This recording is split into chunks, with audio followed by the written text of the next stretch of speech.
बिस्मिल्लाहिर्रहमानिर्रहीम। आप देख रहे हैं टैक्स फाइलर पाकिस्तान। एक बहुत बड़ा कन्फ्यूजन इस वक्त आम लोगों में क्रिएट हो गया है, जो टैक्स को समझते हैं उनमें तो नहीं है।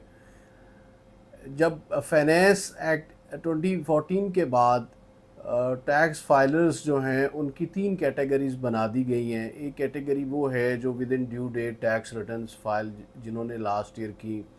दूसरी कैटेगरी वो है जिन्होंने विद इन ड्यू डेट के बाद अपनी रिटर्न्स फाइल तो कर दी हैं, लेकिन वो सेकंड कैटेगरी में आ रहे हैं। उस सेकंड कैटेगरी को भी हम एलेबोरेट करते हैं। और तीसरी कैटेगरी वो है जिन्होंने आज तक अपनी टैक्स रिटर्न्स या तो फाइल ही नहीं की, या लास्ट ईयर यानी कि 2022 की फ़ाइल की थी, 23 की फ़ाइल नहीं की थी, या 23 की फ़ाइल की है लेकिन ATL चालान ना जमा करवाने से की वजह से वो अभी तक नॉन फाइलर ही हैं या इनएक्टिव हैं।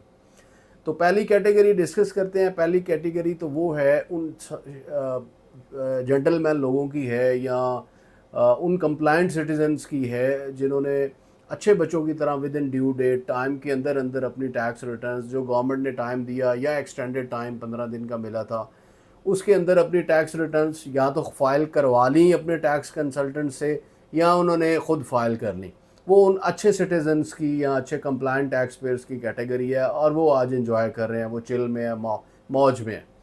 दूसरी कैटेगरी उन लोगों की है जो नॉन कंप्लाइंट रहे, या जिनका एटीट्यूड नॉन कंप्लाइंट रहा, या लेज़ी रहे, या किसी वजह से वो अपने टैक्स कंसल्टेंट्स को डिटेल टाइमली बेसिस पे प्रोवाइड ना कर सके, या वो मुल्क में मौजूद नहीं थे, या कोई और वजूहात थी, या टैक्स कंसल्टेंट्स की मसरूफियत की वजह से उनकी टैक्स रिटर्न्स टाइमली बेसिस पे फाइल नहीं हो सकी, यानी कि ड्यू डेट गुजर गई। ड्यू डेट गुजरने के एक दिन के बाद भी अगर टैक्स रिटर्न्स फाइल की गई हैं तो वो सेकंड कैटेगरी में आ जाएंगे। वो ये वो लोग होंगे जिनके ऊपर टैक्स जो रेट है बिलखसूस प्रॉपर्टी के ऊपर almost double tax rates apply हो रहे हैं।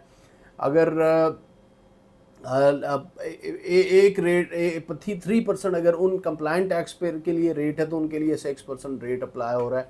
और तीसरी कैटेगरी उनकी है जो या तो नॉन फाइलर है जिन्होंने कभी भी टैक्स रिटर्न्स फाइल नहीं की, या वो की हैं लास्ट ईयर्स की हैं लेकिन 1-2 साल की, यानी कि बिलखसूस 23 की उनकी पेंडिंग है, क्योंकि इस वक्त जो ATL बेस है वो 23 की बेसिस के ऊपर रन कर रही है, और वो डाटा बेस जो FBR मेंटेन कर रहा है एक्टिव टैक्स पेयर लिस्ट का, वो टैक्स 2023 की रिटर्न्स के ऊपर ही बेस कर रहा है।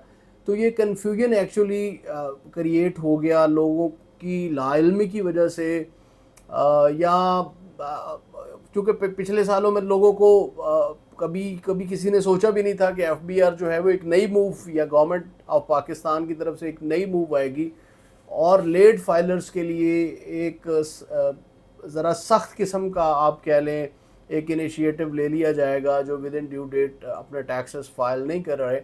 तो एनी ओवरऑल अब चूँकि टैक्स ईयर 2024 की रिटर्न्स ड्यू हो गई हैं, तो तमाम टैक्स पेयर को, चाहे जिन्होंने विद इन ड्यू डेट पिछले सालों में टैक्स रिटर्न्स यानी कि 23 की फ़ाइल की है और अब उनकी 24 की ड्यू है, या जो लोग नई अभी रजिस्ट्रेशंस करवा रहे हैं, तो उन्हें चाहिए कि अपनी within due date at least 24 की ज़रूर फाइल कर लें। अदरवाइज़ उनको पूरा एक साल बाकायदा टैक्स फाइलर होने के लिए इंतज़ार करना पड़ेगा। बाकायदा टैक्स फाइलर वो वाला टैक्स फाइलर जो रूटीन के रेट्स जिसके ऊपर अप्लाई होते हैं, यानी कि कम रिड्यूस रेट मिनिमम रेट्स जिनके ऊपर अप्लाई होते हैं, और वो पहली किस्म के लोग हैं, फर्स्ट किस्म के लोग हैं। तो 30 सितंबर 2024 जो है वो इनकम टैक्स रिटर्न्स फाइल करने की लास्ट डेट है। तो तमाम जो लोग हैं उनको ये एडवाइज़ की जाती है कि अपनी tax returns within due date file करें, क्योंकि अगर वो within due date file नहीं करेंगे, एक दिन का भी डिले होगा, तो उनको मिनिमम 1 साल का इंतज़ार करना पड़ेगा टैक्स फाइलर होने के लिए। यानी कि वो टैक्स फाइलर होने के लिए जो गवर्नमेंट ऑफ पाकिस्तान की नज़र में अच्छा टैक्स फाइलर है, within due date file करने वाला है, कंप्लाइंट टैक्स फाइलर है, जो कम से कम रेट इंजॉय करने वाला टैक्स फाइलर है। अगर लेट रिटर्न हो गई तो फिर हायर रेट्स जो है वो आप तमाम लोगों के ऊपर, या वो लोग जो صرف پراپرٹی کے ٹرانسفر کے لیے فائلر ہوں گے تو ان کو ہائر ریٹس جو ہے ان کے اوپر اپلائی ہوں گے. امید کرتا ہوں کہ یہ جو چیزیں ہم نے ڈسکس کی ہیں یہ تمام لوگوں کو, میرے لسنرز کو سمجھ آئی ہوں گی.